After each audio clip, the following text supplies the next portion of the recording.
السلام علیکم۔ آل India Muslim personal لا board کا تعزیتی پیغام۔ آل انڈیا مسلم پرسنل لا بورڈ نے پہلگام دہشت گردانہ حملے کی مذمت کی اور مہلوکین کے خاندانوں سے اظہار تعزیت کیا۔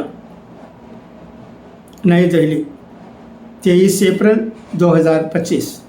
آل انڈیا مسلم پرسنل لا بورڈ جموں کشمیر کے پہلگام علاقے میں سیاحوں پر دہشت گردانہ حملے کی سخت الفاظ میں مذمت کرتا ہے اور اس المناک واقعے میں مرنے والوں اور شدید طور پر زخمی ہونے والے افراد کے خاندان سے اظہار ہمدردی کرتا ہے۔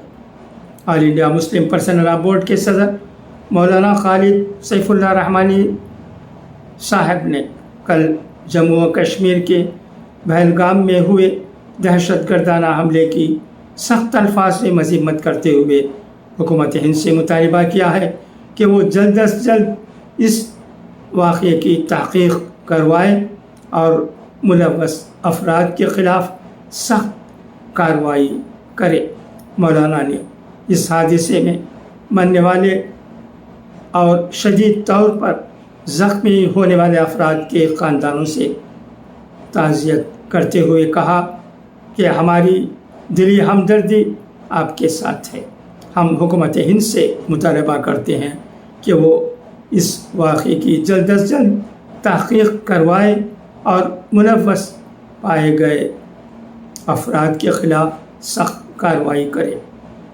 مولانا نے اس پر سخت حیرت کا اظہار کیا کہ جموں و کشمیر میں سیکورٹی فورسز کی زبردست موجودگی اور سرحدوں پر فوج کی تعیناتی اور چوکسی کے باوجود ایسے واقعات کیوں ہو جاتے ہیں؟ یہ یقیناً ہماری سیکورٹی نظام کی بدترین ناکامی ہے۔ ہم امید کرتے ہیں کہ حکومت جموں و کشمیر میں سیکورٹی کے نظام کو بہتر بنانے پر توجہ کرے گی تاکہ مقامی افراد اور سیاحوں کی حفاظت کا معقول نظام ہو سکے۔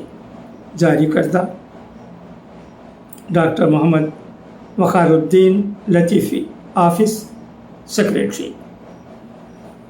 اچھا، تو اب اجازت، انشاءاللہ پھر ملاقات ہوگی۔ خدا حافظ، فی امان اللہ۔